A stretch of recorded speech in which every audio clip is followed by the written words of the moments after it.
It's interesting how like 2002, 2003, it's like we didn't have the social media tools we had to build our own brand. You couldn't create your own Spotify campaign. And like also to have the brand connected where people knew that like if ICP and Jump Steady co-signed you and loved you, it meant that it had authenticity. So all these things going in the pre like Web 2 social media world you had going for you to give you all this momentum. And it's interesting how you recovered from things like this that weren't ideal. You know what I mean? Because it's like, it's so much of it was contextual. Yo, it's Hatchet Chat with Lars and Snax. Your juggalo homies talking hatchet tracks. There's hatchet beats and hatchet raps. The whole catalog's packed full of classic jams, and we talk about them all on Hatchet Chat. Whoop, whoop. Friends, welcome to another episode of Hatchet Chat. We have a legendary Michigan rapper this week. This is a dude I've known about for years, and I had the privilege of chopping it up with him at the gathering. I have his Psychopathic Hunting Season CD out. It's rare. This is rare as hell, but it's like, it's great. It's a classic album. He's put out so much great stuff independently. And so we're going to chop it up talking about Hunting Season, talking about his new shows, his new albums, Natural Born Killers, everything. So, let's welcome V Sinizter to Hatchet Chat. Woo! Welcome, brother. It's an absolute honor to have you on this show, man. Thanks for being here. I appreciate that. Thanks. Hell yeah, dude. And I know you're a busy man. You're killing it with the shows. You are very prolific. We're going to talk about all the dope releases in your discography. And you're recently back from the gathering. That's how you guys kind of met and connected. So tell me about that, man. What was this gathering like? This gathering, I will say this particular one was pretty humbling for me for a variety of reasons, but it was exactly what I needed to give myself the adrenaline shot needed to push forward and just keep it moving. Like there's a lot of shows and festivals I did, but I will say this gathering was an eye-opener. I needed to keep pushing to where I want to take myself and my team that formed the company of Stormroom to. So yeah, I enjoyed it. Met a lot of cool people. MC Lars in particular too. As luck would have it, MC Lars was in the contest.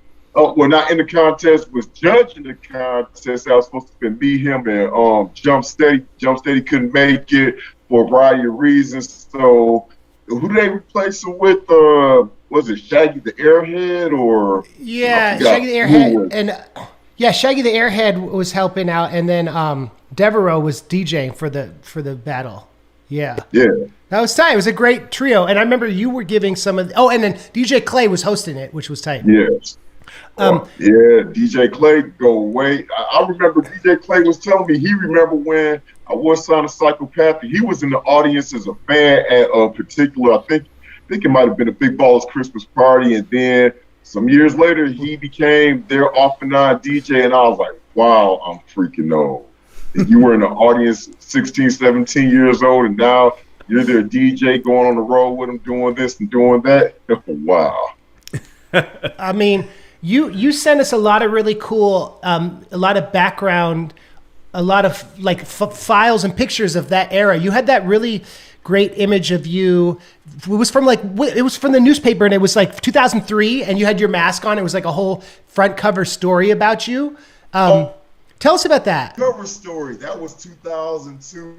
And the funny thing about that particular time was a lot of bad things was going on between me and my oldest child's mother, my ex-girlfriend at the time. And you think that you just newly signed to the biggest label in the underground of wicked rap scene and things should be going great, but it was horrible then. So every time I see that cover, it reminds me of that time. Matter of fact, the day that news article was released, I think me and my ex got into it.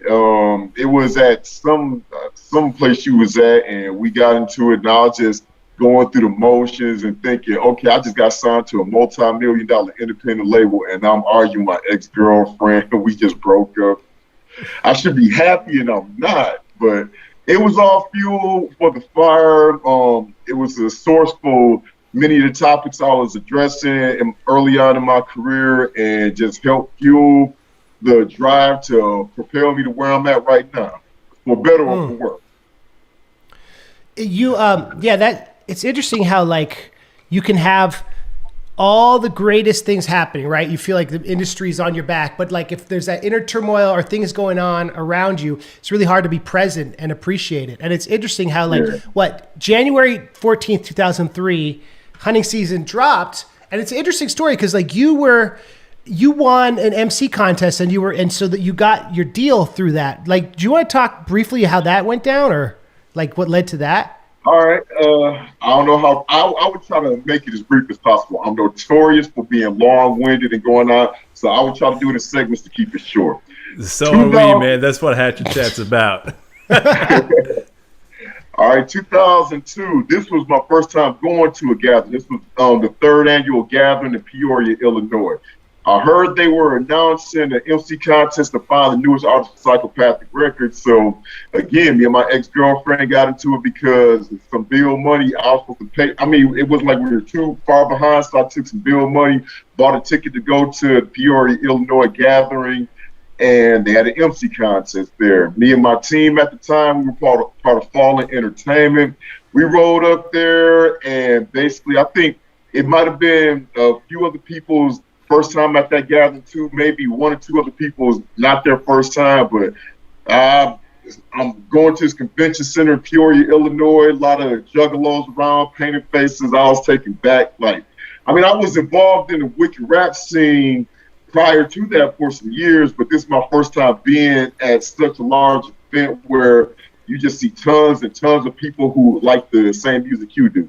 So at Peoria, Illinois, they had an MC contest. My sole focus was that MC contest, watching all the performers there, seeing who did what, how the crowd was responsive to each act.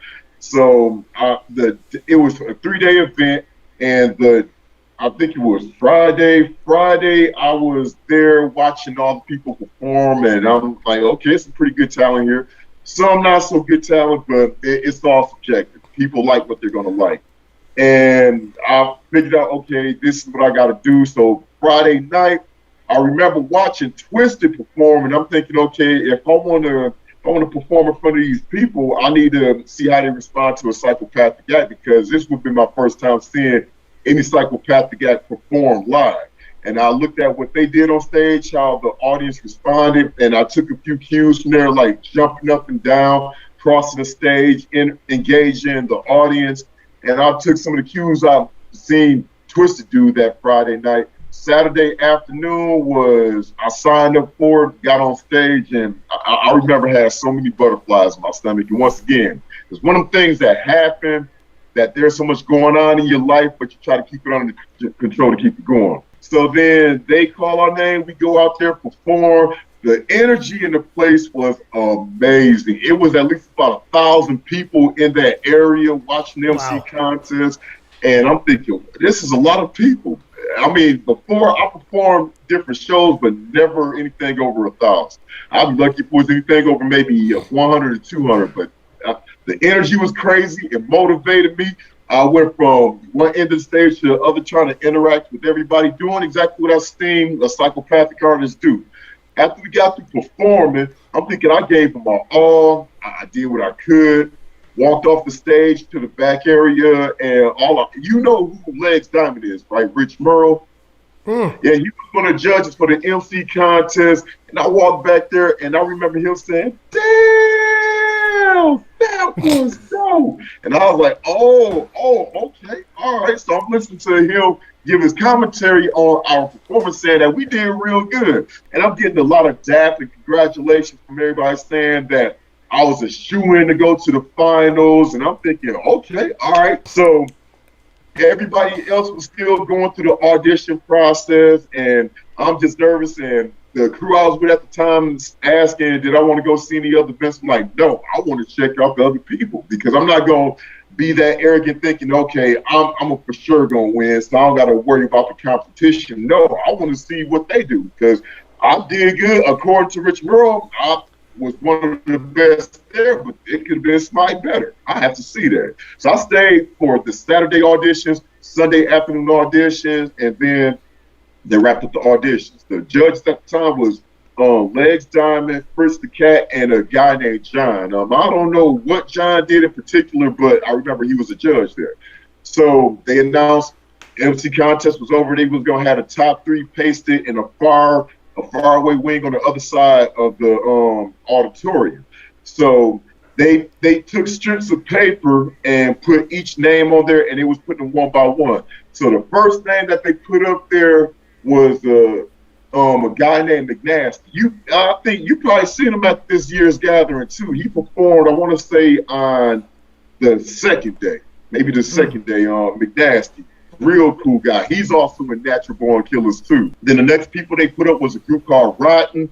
And then I'm thinking, okay, I did not come all this way to Peoria, Illinois to lose. I hope I got this. I hope I do. I'm hoping everybody was on pins and needles, nervous. They put the last strip of paper up there, V Sinizter. I was like, whoo! I was happy. But it wasn't over yet, though, because it was just, we made it to the finals. We succeeded in the auditions, we made it to the finals. So I told them, all right, no time to celebrate yet. We got to get our game face on. So the day passes on, and the finals get here. Ooh, that was something else. That was something else. Ooh, man, I'm getting memories flooded back right now. So I performed Morningstar, and there was a guy named Anonymous who performed too. I think he did an acapella, but he didn't end up making the finals. And he asked, could he roll with our crew? And he had painted up face too. Now, mind you, this is no hate toward Juggalos. I want Juggalos to understand that's going to see this chat. There is no hate toward Juggalos. It's just like, I try not to pander to a particular audience because I believe the audience could see through any attempts at pandering, and it would have went against me if I would have tried to pander. So I told him, because when he performed with face makeup on and whatever, clown paint and everything. And I told him, you can roll with me and everything, but if you're gonna roll with me and help me up on stage, you gotta take the face paint off. No face paint, because we're not doing no pandering here. We're going up there as what we do and present it to the audience. So he washed the face paint off, got straight, and then when it was time to go on the finals, my homeboy Dan Tastic was up there. He was up there, and this is the first time I seen Dan Tastic so live. He helped me hype many years before, but it was more like a walk around on stage, backup vocals here and there. But this dude had a Dragon Ball Z shirt on, opened up and everything. He running back and forth across the stage. And I looked like, damn, where'd you get this energy from? Well, oh, man. They were hyped up. Anonymous was throwing CDs out to the crowd, getting the crowd hyped. Dan helped me perform back and forth, and I'm just wearing my leather duster, a military camo hat, black camo, black boots, everything, just Morningstar. And the crowd loved it, too. And here comes the decision. So we performed, and I think they didn't have, like how we kind of got organization to what we was doing at the MC contest there, and you could get a clear-cut winner. Here, it was kind of up in the air. So we all performed, waiting back there, waiting for the judges to do their thing, announce the winner, pick a winner, or whatever. And basically, we're just waiting, the crowd just chanting, they want to see something. So what happens is, they had, I think it was one of the stagehands backstage had a mic in his hand. One of the people from Rotten grabbed the mic, ran on stage, started freestyling, and basically the stagehand got mad because, there was no plan on nobody going back out there to freestyle or anything like that. So he got mad at Rotten, but they got that under control. And then the crowd was up there chanting freestyle, freestyle, freestyle. And I was like, okay. I used to be in freestyle battles when I was in the military because they had them at NTC in California and also on the installation where I was at in Fort Riley. But I'm thinking, no, I want to take this away because I can freestyle, but it's not my wheelhouse, though. I want to keep my strengths in here because, as I said, I did not come all the way to Peoria, Illinois, my first time at the gathering to lose.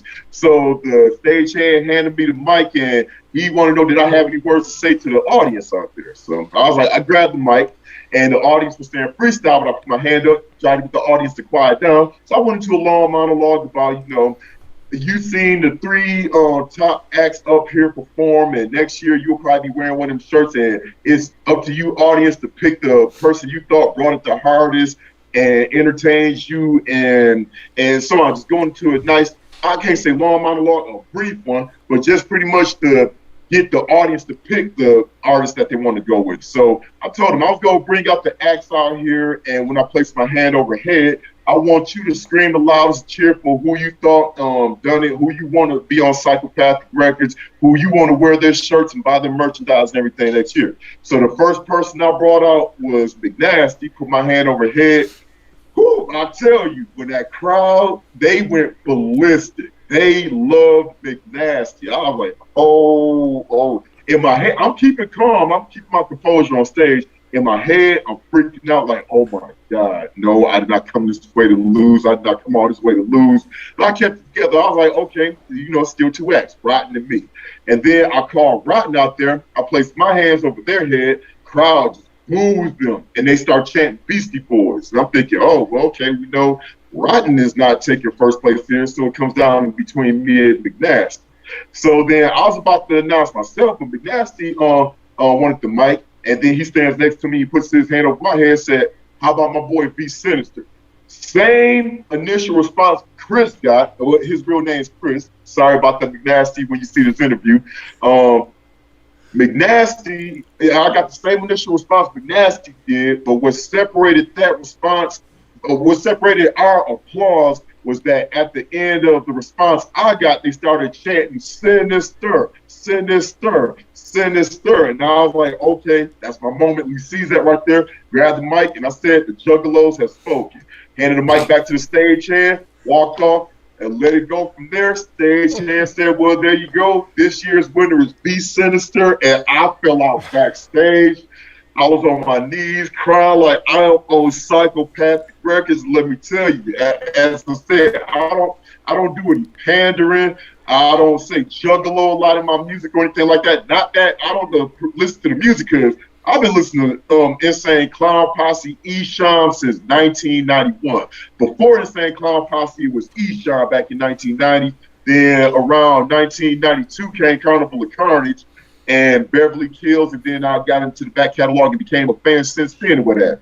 But let me tell you, when I was crying on my knees, like I can't believe it, I'm on Psychopathic Records with Esham, Twisted, ABK, man, and Zug Island at the time. Oh, it was so wonderful. That's the shit. That's an amazing story, and it's cool to hear it firsthand. And it makes sense that the Juggalos responded so strong, especially with those influences you just mentioned, because we're going to talk about your new stuff as well, but we're doing a bit of a deep dive as well on Hunting Season, the dope album you went to release on Psychopathic after winning that contest. And man, like I said, it makes sense the Juggalos responding because, dude, like, it's just got that Michigan, Detroit. I know you're from Saginaw, but it does have that, like, old school wicked shit sound to, a T, So I was going to ask you that, like, were you influenced with some of those horror rap artists that were coming out of Detroit? And that makes sense. You mean as far as my overall musical career or just the album in particular? Well, both. Like, what are your overall influences, and then what kind of influenced the Hunting Season? All right, my overall influence musically, they're pretty eclectic. I will say, first and foremost, stylistically, as far as the wicked shit goes, would be Esham and ICP, beyond a shadow of a doubt. Esham and ICP, Eastside Hoes and Money. The way I do music per se, because there's a lot of video game influence I take up in there. Yuzo Koshiro, Nobu Uematsu, Mitru Yamane, I don't know how you pronounce his last name, but Akira Yamaki, he did the soundtrack for Silent Hill. Well, the early Silent Hills 1, 2, and 3. I think he did some music for the motion pictures too. A lot of video game music. I love video game music. I hope we can address that too. And this is not pandering. I did not do this on purpose because it's MC Lars. I talked to him about that too. Now, Hunt Season, the influences there are the same. ICP, Esham, but what happened with Hunt Season was it was already done. Now, the deal was I go to the Lotus Pod, record music there, and make tracks there. They release it, and they'll see what happens. But even before The Gathering happened, I released my debut album, Sins of an Angel, in May of 2002. And while that was making the rounds and I was doing shows, I already had Hunting Season in the works. But the original name of hunting season was the October game, a Ray Bradbury influence. So I already had the tracks laid out, and basically with the tracks, I composed the tracks, and I did the tracks. I'm pretty sure you heard about it. If you didn't, the tracks were done on the PS1, and this is how they were done on the PS1. I did my debut album, Morning Star, Sins of an Angel. There's a couple tracks on there that were done in the studio, but for the most part, I did the tracks on the PS1. And how that happened was I used to be with a company called Ghetto Records before striking out on my own with Fallen Entertainment. That's where I did all the tracks composed. They had the keyboards and everything up at the studio, but we came to a parting of the ways, and Ghetto Records went their way, I went my way. Unfortunately, unlike today, technology where you can get you a MIDI master keyboard, computer, import sounds, and do all that. Back then, everything, the majority of stuff, I mean, even though they started out digitally at the end of the 90s, going to the early 2000s, we were still using a lot of analog gear and everything. So basically, the only analog gear I had was, what was it? It was a Alesis QS synth module and a keyboard that had MIDI out in and output on the back, but I didn't have no full-on studio or anything like that to do any mixes. So the only thing I had was a game that my cousin introduced me to when I came back from Fort Riley, Kansas, serving 4 years in active duty. The MTV Music Generator. Want to give a shout out to Codemasters. They shouted me out a long time ago before too. As I said, it's a big history.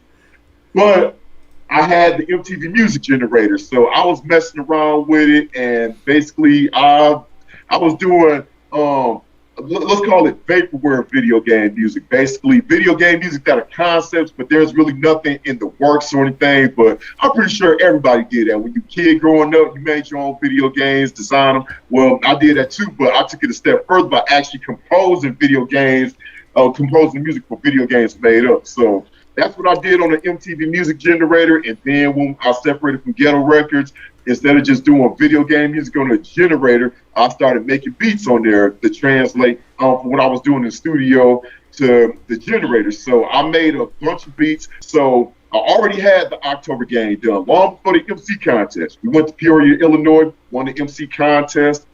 And after that, I was like, well, and here's what happened too. I had the tracks already made in the generator, so I recorded the beats onto a CD. That was, like I said, before computers became commonplace and you downloaded WAV files and snap where you had to burn stuff. I burnt all the music on a CD, took it to the studio, recorded my vocals over it. The engineer there mixed it, brought out my debut album, and the debut album made the rounds. People loved it. I'm thinking, okay, this is a no-brainer right here. Now, this isn't knocking the studio, because the studio, I'm pretty sure you're well aware that in the early 2000s, I mean, equipment wasn't cheap, but it wasn't as expensive as it was in the early 90s or 80s and so on. We had to have the big boards and everything at the studio. So basically, the studio I was at, Ghetto Records, the family used to be backup dancers for Parliament Funk, Funkadelic, and they saved money from being on the road, from doing shows at Parliament Funkadelic, got studio equipment and so on and so forth, probably somewhere in tens of thousands of dollars, maybe $20,000. And I'm thinking, okay, I recorded my debut album here, and it sounded good, so it should be a no-brainer that ICP and Psychopathic, they got a $100,000 studio, the Lotus Pod. It should be a no-brainer. I'll do the same thing I did with my debut album.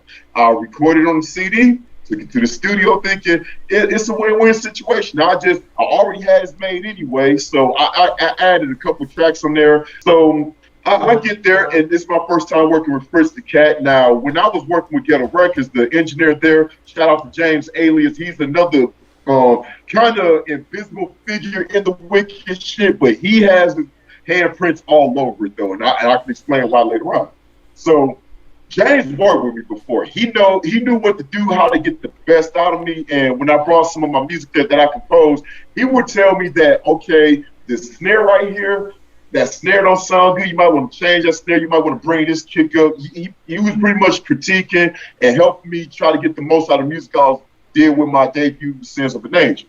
But when I got the Lotus Pod, Fritz never worked with me before, so I'm thinking maybe Fritz was thinking he was getting punked or something like that. Maybe a joke about a higher up. So he probably was like, well, you know what? I'll just get a paycheck. I'll do the best I can. here we are. So I recorded that and I brought the CD there, and he told me that there was an issue with the audio on the CD and that everything had to be WAV files. Now, back then, my audio knowledge then wasn't all that great because I didn't really understand the 44.100 file waves or any of that, whatever. My homeboy James did. He told me that, you know, when you put audio on the CD, it should be a WAV file anyway, but he said that he could make the transfer of files, no problem. Just bring the music over there, he'll do it, and I can take it back to the studio. Now, in the infinite wisdom of my manager, may he rest in peace, or ex-manager, infinite wisdom, he got a little beside himself and arrogant, and he was saying, we had an argument about that. He said he doesn't know how somebody, because at the time, Ghetto Records went out the building, they moved all the equipment back to where he was staying at. They were staying at the grandmother house because they were going to get ready to move out of sight. His infinite wisdom, he was saying that he doesn't know how somebody who got a studio in their grandmother's basement gonna tell millionaires and people with the $1 million studio how to do this and everything. So instead of just letting James do his thing, and James knew what he was doing. He been doing music in the studio since the early 90s. He knew what he was doing.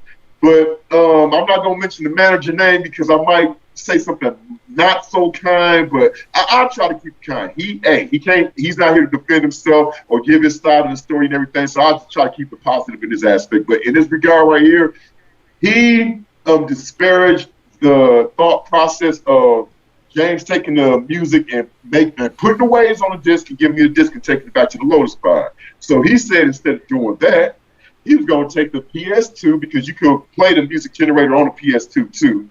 He was going to take his PS2 up to the Lotus Pod and just get an AV cables from the back of the PS2, hook it up there. And I guess when Fritz seen that, this is what I'm guessing, because I wasn't there for that conversation. JB was, and he said they ended up playing football at the Lotus Pod and everything on the PS2 he brought. But I'm thinking, Fritz probably was thinking, I'm seriously getting punked. This is not happening. They're bringing a freaking PS2. Are you kidding me? Okay, whatever. I just do the best I can to call it a day and everything. So what happened was the audio quality wasn't up to snuff that it was with Sins of an Angel. Hunting season dropped, and the reason why I went from being called an October game to hunting season was initially I explained to Jump Steady and Alex and Avis that was it possible I could drop October game when no other releases were coming out. The only thing that was happening in October was Hollow Wicked, but they were gearing up that year for the Wraith and the Wraith release party, so nothing was coming out leading up to then. Could I get October and drop October game? So they said October was kind of out of bounds because of Hollow Wicked, a few other things going on. So I couldn't call it the October game because when it dropped in January, it was in October. It would make sense, October game in January. So I was like, you know what? I'll change the name to Hunting Season with that. Hunting Season got released in January, and Jump Steady was telling me it was moving a lot of units. Initially, it was selling like wildfire, but then it started slowing down. And I'm thinking, okay, it peaked at around a little over 1,000, so maybe a little more, and everything to slow down. And then the contract that I had with Psychopathic was for a year to year end. I got it in August, and it was going to end in August, what have you. So my contract was up with Psychopathic. I performed at the Acid Rain tour, got the crowd hyped. So I guess Rob seen that like, well, okay, Hunting Season didn't do what we wanted to do, but the crowd loves him, so we'll put him at the gathering. I'm thinking I'm going to perform probably during the day or probably toward the evening. What they didn't tell me was that I was headlining night number one. Nobody told me that until it was time to actually go perform. I'm like, okay, let me look at the artist list here, who's going first. And at the top of the list, at such and such time at night, I was last on there, V Sinizter. I was a mystery guest. I was like, oh, I'm headlining. We were nervous. I was sweating bullets, everything, because we were standing in the backstage area, and this was before Bill took over the duties of CEO of Psychopathic, when he was on one of the stage hands backstage along with Nate, or I forgot who he was with, but Bill was running the stage area backstage. So Bill said, was I ready? We was about to go on, and you can hear now, ooh, you've been to the gathering, haven't you? Yep, we both have. Yeah, Yeah, so you see when it's the top of the night, how thick that crowd get. Oh, that crowd was enormous, just huge, and all you heard was ICP, ICP, and I'm thinking, oh good Lord, when we go out there, I hope they know that ICP ain't coming out there right now because I don't want to get pelted with a bunch of stuff. I'm thinking, oh God, no, it's not ICP, but the crowd juggalos were chanting ICP. So it was time to go on. They played my intro music that I normally have, 4 shows and everything. The crowd erupted with cheers. And I'm thinking, y'all do know this is not ICP, right? I hope y'all know that's not ICP. If y'all juggalos, y'all know that's not ICP. So then it was time to go out there, and we went out there and everything. The crowd was cheering. I'm thinking, okay, at least they know it's not ICP. And the crowd was cheering, and then they were looking. So we started performing, and here is the kicker. And I think Lars should remember this too. Night one, when LSP were headlining this year's gathering, basically they got hit with a noise ordinance. And basically the music was loud, probably before 11:30 or whatever, bumping, booming throughout the area. And then after that time slot hit, then the music got quieted down and muted, and it sounded like you were performing inside of a venue versus performing outside in a large area with big booming sound. That's what happened to me too. I got hit with a noise ordinance. When the music came on, loud and everything, and once the time flipped, the music got muted down and quieted, and basically people were like, they were chanting, turn it up, turn it up. But they couldn't because of the noise ordinance. I was like, oh my God. So I was the first victim of the noise ordinance that would probably hit the gathering throughout the years to come there, because this was the first outdoor event, and I was the first one to get hit with the noise ordinance where the music, it would have boom bang, but the noise ordinance brought it down. Yeah. It's interesting how like 2002, 2003, it's like we didn't have the social media tools we had to build our own brand. You couldn't create your own Spotify campaign. And like also to have the brand connected where people knew that like if ICP and Jump Steady co-signed you and loved you, it meant that it had authenticity. So all these things going in the like Web 2 social media world you had going for you to give you all this momentum. And it's interesting how you recovered from things like this that weren't ideal. You know what I mean? Because it's like it's so much of it was contextual, and it was such an amazing era that you were part of that you used to launch your career. And it's interesting that then they would have you back to host the MC battle and like keep you as part of the family. You played a lot, right? Oh yeah, they had me. Matter of fact, here's where another deal came into play with Psychopathic Records. I think I told you about it. It was 2005 now. 2003, after the gathering, they let me come check out Hollow Wicked, and then that was pretty much any dealings with Psychopathic, and I struck out on my own. But 2005, though, that was when it was on fire again. I will say, as far as hunting season, it did not go over well. I'm pretty sure you ran across that. It didn't go over well. No worries there. Bounced back to recover from it. And what happened in 2005 bounced back so good because I re-released my debut, but this was where I got behind the boards myself and was learning the ins and outs of mixing, fading, so on and so forth with doing music and being behind the boards. So I did Morningstar Soul of the Beast, released that. That had a lot bigger acclaim than Stands of an Angel and Hunting Season. A lot of people loved it. So many people loved it. In fact, that I got the attention of Interscope for A&R there. The A&R wanted us to match their budget and they would, I forgot what he said he was going to do with it, what have you, but he wanted to know, did we have like $10,000 and they'll match $10,000 and they'll go from there. But we didn't have $10,000 in the pocket like that. It's kind of like, yeah, we love to have $10,000, but that's not gonna happen. So that slipped through the cracks, but it also got the attention of Geffen Records. Allie Levy. She was the A&R for Geffen at the time, and she listened to the Soul of the Beast album, but it got her attention. That don't necessarily mean it kept her attention, but at least it got their attention. So how Psychopathic came back into this was because the new manager, Kelly Milionakis, I think that's his name, or Milliones, that was his name, Kelly Milliones, for Shoestring Entertainment. He He drove back and forth between Detroit, made phone calls, everything, and got me into the Detroit Music Awards. And I was there for best hip hop artist. I guess Psychopathic seen this, and they seen all the noise I was making on my own without them. Because a lot of artists, you know, if they get their dream and it doesn't go through, they probably just only go for a little bit, quit, find something else. And I was like, no, music with or without Psychopathic was still something I wanted to do. We kept it going. So 2005, Psychopathic gave us the call again. There was underground psychos at the time, but they got a hold of me outside of what they were doing, because what happened, and I learned 2 years after the fact, was Psychopathic wanted to sign me back again. At the time, the roster was Esham, Twisted, ABK, Blaze, ICP. I think Zug Island had left at that point, so it was those 5 acts.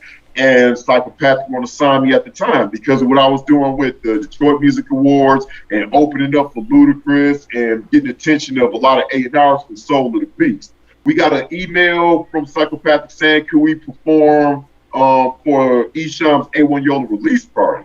Now, here's what happened in 2004 that made me a little wary about it. In 2004, there was an online chat thing. I think it was something that Violent J put together. A lot of juggalos could go in, chat online with him, and what have you.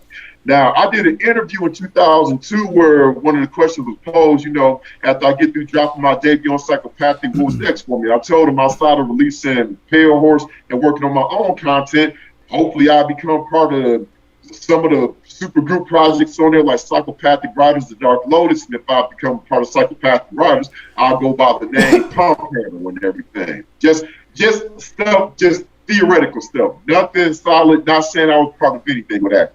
But a juggalo in this online chat was talking about Jay and said, is it true V Sinizter said he was part of Psychopathic Riders, this, that, which was. It was clarified years later. Violent J was like, what? V Sinizter said that? Oh, he's a whack-ass artist and everything, and no, he's not part of Psychopathic. I was like, oh my, what?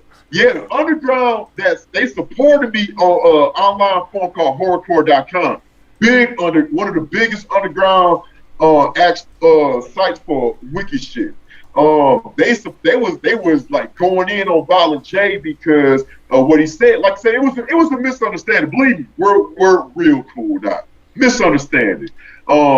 Just the interview I did got misconstrued and everything. Somebody ran with it. Violent J didn't take two count, but that was 2004. And I haven't heard nothing of Psychopathic, Violent J, nothing since then, because I was still doing my own thing. We get this email out the blue from Psychopathic, want me to come open for A1 Yola Esham's release party. And I'm thinking, okay, last I remember, Violent J said I was a whack-ass artist and V Sinizter. And I'm thinking, okay, do they plan on bringing me to this party and, like, beat me down or something? What's going on?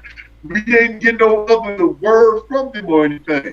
And I was a little cautious. I was like, you know what? Let's go see what it's all about and everything. Not knowing what was going on. Nobody gave me any insight, anything. We was just hoping, well, I was hoping for the most part, I wouldn't be dragged into a room, beat down or whatever by the artist from label because of what happened with that. But it wasn't about that, though. Here's what happened. I get to the release party. The first person I see is Rude Boy. Rude Boy has a big smile on his face from ear to ear grinning, and he says, Joe want to talk to you. Now, I guess this is some big if they refer to him as Joe. They ain't say Violent J or anything like that. Rudy just said, Joe want to talk to you. I'm thinking in my head, oh, Joe want to trade hands and everything. If Joe want to talk to me, Rude Boy smile. Maybe they set me up to get jumped or whatever. I don't know, but whatever. I'll go with it and everything. So there was another employee there. His name was Spider, security for Alex Abbas at the time. And I see him, and he has a big smile on his face, and he's going to say, hey, Joe want to talk to you. And I'm like, okay, all right, what's going on? I keep hearing Joe want to talk to me, Joe want to talk to me. So I finally see Joe. Me and him talking. He asking what's going on with my career. Oh, you know, we're doing this. He says he sees that I'm nominated for Detroit Music Award, and I got this going on, got that going on. I'm like, yeah, later this week, we're opening up for Ludacris, opening up for Bone Thugs and Busy Bone in particular did this, did that, and everything. But yeah, I'm hoping to move forward and what have you, because I remember the conversation at the time. He said he wanted to get as big as where 50 Cent was at the time. At the time in 2005, 50 Cent, all Gang, 50 Cent, G Unit, they was all over and everything. And Violent J was hoping his aspirations would land Psychopathic as big as 50 Cent at the time and everything. So we were just talking, and I'm thinking, okay, this is what Joe wanted to talk to me about. Like, it was just a normal conversation. I went and opened up the release party and everything, and it didn't click at the time. Retrospectively, now that I think about it, I wish I would have had some better team around. But it didn't register that I was the only artist they picked to open up for Eshawn. Everybody was there. Twisted, ADK, Lavelle, everybody was there. But I was the only artist opening up for Eshawn. And then it was more of a celebratory congratulations to Eshawn releasing A1 Yola. What I didn't know, because Violent J came out on stage after that, talked to the Juggalos, brought me out on stage for a picture, say, hey, Juggalos, what y'all think? V Sinizter, this, that, and the other. Juggalos cheering, yeah, woo, and all that. And I'm thinking, okay, but didn't hear nothing else about it. I gave Violent J my number. I'm like, yeah, give me a ring, area code 989, whatever the number was at the time, and we could talk more and what have you. So then I enjoyed the rest of the show, went back with my homeboy Defect. Didn't hear nothing else after that. Like 2 years had passed, and here's the kicker. Oh my God, here's the kicker right here. It was probably mid-2007. I get a call from my mom, and I'm talking to my mom, and she's just screaming in the phone, just, boy, blah, blah, blah, blah, this. I'm like, Mom, what's going on? What were you screaming for? What you talking about? Now, my mom lived in Detroit at the time, and the security guard, Spider, he went to somewhere. They were out somewhere, and my mom was with my niece, and Spider was there too. And they were sitting down somewhere, and they didn't know each other. They were just sitting next to each other. It was random and everything. But what happened was they got to talking. Spider was talking about he worked for Psychopathic Records. He was the security there, and he worked with a lot of musical artists. My mom told him, oh yeah, my sons are in music. My oldest is Mac the Jacka, and I got a younger one, V Sinizter. And Spider said, V Sinizter, that's your son? And he was going on about, oh, Psychopathic loves him, and Psychopathic want to work with him, and they wanted to pick him up, but his manager messed his deal up and everything. And that's what my mom was telling me. I was like, wait a minute, hold on, wait, what you mean? What happened? What it turns out at the A1 Yola release party, what I didn't know and what my manager didn't make me aware of, who was there at the time, was in the backstage area while I was out mingling with the Juggalos trying to network and everything. My manager was in the background area talking to Psychopathic. Psychopathic approached him and was saying, yeah, we want to pick up V Sinizter. We think this, that, and the other and everything. And here's what my manager said. Now, I would never for the life of me, may he rest in peace, but I would never for the life of me understand why. He told them, if you want to get V Sinizter, you got to bring me aboard too. And then that pretty much shut down all talk right there and everything. Deal never happened. My manager never told me that at all. Didn't say nothing about it. Spider told my mom about that my manager ran his mouth. Oh, it gets better. And I'm thinking to myself, if you would see my face was red, smoke coming out of my ears, I was hot like, he did what? And say, what? They wanted to sign me and my manager did what? My mom was mad. I was mad too. Here goes another part. Now, you know who Prozac is? Or ever heard of Prozac? Yeah, Prozac was in Chicago with Mike Clark, and my brother, like I said, my brother's a big artist too. Mac the Jacka, shout out to Mac the Jacka and Bank Boys. My brother, he was in Chicago with his producer, G. Pierce. Another shout out too. G. Pierce worked on everybody, Dayton Family, Dangerous Mind soundtracks. Big producer. He got platinum plaques. My brother rolled with him at the time. And G. Pierce and my brother were in Chicago because Prozac and Mike Clark, I guess, were working with Twisted. Come to find out, it was for that one song that was on Prozac's Hitchcock and Hip Hop that had Tech Nine on it and everything. They was working on that, and G was there. So they had a random conversation, And it turns out that Prozac got wind of it too. And he told my brother that Psychopathic were about to sign me, but my manager ran his mouth backstage and blew the deal. And my brother told me that, and I was like, oh, are you serious? And then a third party told me this. Prozac, you remember Bedlam, don't you? Yeah. Ever heard of Bedlam? Yep. Yeah. Shout out to Bedlam. I co-produced their Chemical Imbalances Volume 2 with two songs on Shock Treatment. No, 3 songs on Shock Treatment. Anyway, Bedlam, it was Staples, Kurt D, The Madness, and Prozac. Now, they had split at that time and what have you, but Kurt still rolled with Prozac, though. And I was doing a show at Jamestown Hall in Saginaw, and Kurt D was there. I'm talking to Kurt D, and his raspy voice, V, oh my God, V, And I was talking to him, he said, V, Joe and Bill, they love you as Psychopathic, but your manager, he messed you up. Yeah, they want to sign you, and I was like, are you? This is the third time I'm hearing this. And basically, from that point on, I couldn't talk to my manager. May he rest in peace. I couldn't talk to him and everything. He was wondering, was I mad at him and what? I didn't talk to him for almost a decade. And I mean, you can understand why, right? Like, if you blew a deal like that, you could at least tell me what was going on, but he didn't even let me know. Joe didn't come out directly asking me, did I want to, if Joe would have asked me directly, it would have been no question. Then let's go to the Lotus Pot or let's go to Psychopathic offices tomorrow after the Ishame Wanyola release party. Let's talk turkey. Let's make it happen. I would have brought my manager with me. And pretty much anybody who knows me knows I'm loyal to a fault. My manager would have been sitting good. The road manager who was responsible for getting me to and fro from shows would have been good. My hype man, part of the tandem defect would have been good. Everybody would have been good from this. Because I would have brought everybody aboard because I've been on the road with Psychopathic before, and I know they need people to get the artists to and fro. The heads can't do everything themselves. So they got people doing that. They would have been my people to get me to the shows or get me to where I needed to get to make that happen.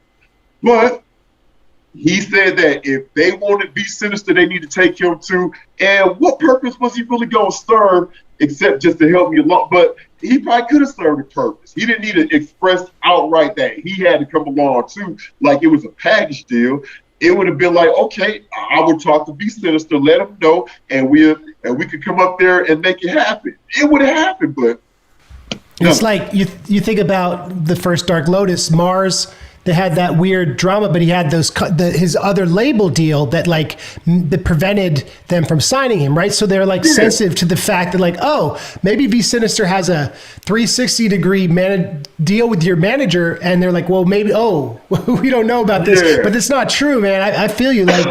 That's such an old school sort of situation, and yeah, man. Man, I'd be mad too. But it also sounds like things worked out in that you've been putting out a lot of stuff, man. The Natural Born Killer stuff is dope. You stayed busy. What have you been I wanted to just wrap up talking about what you've been doing now and new stuff, anything you have down the pipeline, because you are a very prolific artist. You're doing it with or without a label, which is great. Oh yeah, most definitely. MBK. Let me say real quick, I want to shout out all the members. Myself, the Zodiac Killer, Carl Grossman, Boomham, Ed Kemper, Andre Chikatilo, Ted Bundy, Ed Gein, Charles Starkweather, Carol Fugatti, Jim Jones, and Jack the Ripper, and also Andrew Berkowitz too. All of MBK. I'll just say this: we're working on another album called The Brotherhood, The Final Halloween. Don't know if it's gonna make October. Too many technical difficulties, but that's the next MBK album. Oh, also Richard, I know Rita was going to get me if I didn't say Richard Kuklinski and also John Muhammad. They're also in MBK too. I see the look on your face like, hold on, whoa, what's this all about with all the serial killer names? It's a project that was akin and talked about in legendary underground circles, almost too Dark Lotus or whatever. It's supposed to be a super group project, but we kept running into mishaps with the creation of it over the years. Then it kind of died down, and then in 2020, I was like, well, we're at a better place now that we can get this done and what have you. So I called up some people saying, hey, you want to get MBK going again? I promise you MBK is coming. I also got some singles called the Key Singles, and they're pretty much remixes of a lot of stuff I did in the past that I perform at shows, and also new material too. They're supposed to be monthly singles, but technical difficulties and life got in the way. But we're going to catch up though. But as far as the next big project, I had Morningstar, I had Pale Horse, next month's Enoch Concerto, a triple album, not a double album, triple album. Heaven, Hell, Purgatory, 3 discs. I know nobody buy this anymore, so it's more for the collectors. We're going to stream it too, but it's for collectors as well too. That's the next big project outside of MBK.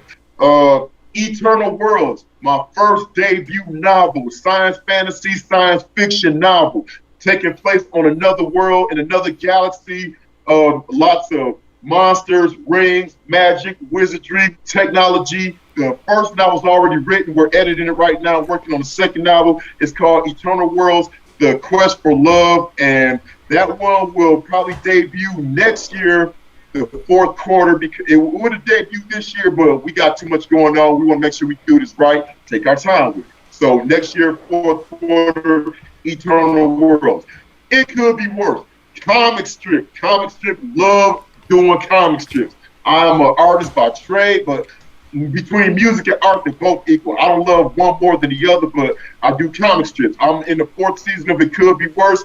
Think of it as the adult version of Peanuts mixed with Bloom County. We're going to resume season 4 next year, March. I try to do it every March because that's when I debuted the first season sometime way back when, 4th season. Next year, 2023, March. It Could Be Worse. Soldier Blade, before music, before comic strips, comic books. Soldier Blade, we're bringing out a 4-issue mini-series and hopefully do 2 issues next year. Just stay up with the social media and we'll get you the information on Soldier Blade. After that, Fitness Fantasy. This is how big of a video game buff and music lover I am. Fitness Fantasy is kind of a take on Final Fantasy, but it's like Final Fantasy with fitness. But that one's kind of, you can't really pick that up nowhere. You can buy meal plans and training plans and everything, so I make those. But I had videos going for a minute, and that had a big following too, but life gets in the way. But resuming Fitness Fantasy again, you can find it on Instagram, Frankenstein Fitness or Fitness Fantasy. Just put it in a search, it'll come up. Oh, how could I forget? Video game music, love video game music. This is why I'm doing video game anything and music. Video game music, Vigilante Strike, Hostage Christ. We always started promoting for that, but I still got to finish composing that. And what that is just instrumental compositions of vaporware video game. And again, vaporware is more or less theoretical idea of a video game, not nothing in the make. But hey, if a company comes along and they like the idea of something, they do want to turn Vigilante Strike to a video game.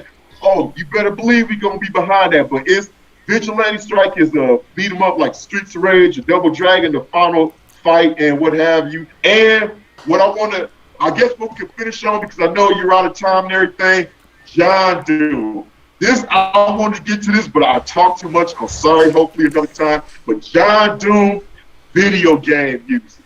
This one is a 6-song EP passion project of mine, because again, I love video game music. Love it. Been listening to it since, I don't know, I'm not going to say I'm the first person to do it, but believe when 8-bit was 8-bit or 16-bit and everything, I was listening to Ninja Gaiden, Super Mario, Gradius, Jackal, Life Force. List goes on and on and on. I love video game music. So what I'm doing here is it's a 6-song EP going through my life through the 90s up into my current career and everything, and current life, and I'm spitting over either refashioned and reimagined video game beats, or I'm sampling them and putting drums and everything else under them. And yeah, that's John Doe EP.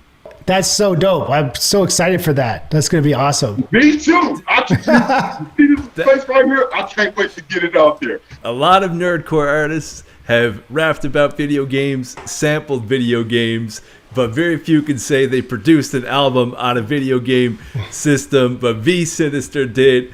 You're an artist, brother. Yes, where can we find you on social media to see this new flavor coming out? You can find me as far as being a person without the artistry. Venus Billingsley. I'm on Facebook. You can find me on there. You can add me on there, chop it up with me. Instagram. You can find me on Road to Soldier Blade, V Sinizter, Fitness Fantasy, or it should be Fitness Fantasy or Frankenstein Fitness, and I think that's it. You can also find me on the Facebook Stormrook page. It could be Worst page, V Sinizter page. Hey, come. That's where you get all the information from. V Sinizter on Facebook. You want to know about John Doom, MBK, this, that, the other. It starts at the V Sinizter Facebook page, and it will also make its way over to the Instagram page too. I'm also on TikTok too under Stormrook Billing. Stormrook Billing. I'm on there sometimes, but I got content on there, but I'm still trying to find my way around TikTok. I'm on Twitter at V Sinizter. You will find me on there. I know I don't want to forget this site. www.thesiniverse.com. That's SINIVERSE.com. Siniverse.com. You can find all V Sinizter related merch, music, everything there, and also MBK there too. V Sinizter, you're an absolute underground legend, a true artist. Not just a rapper, a composer, producer, visionary, dude. All your projects, they're all connected. So many dope concepts, and it was amazing to hear these stories and get into your mind a little bit. Thank you for being on Hatchet Chat. We can't thank you enough, man. And whoop, whoop, and much clown love. Thank you very much. Appreciate that. Whoop, whoop.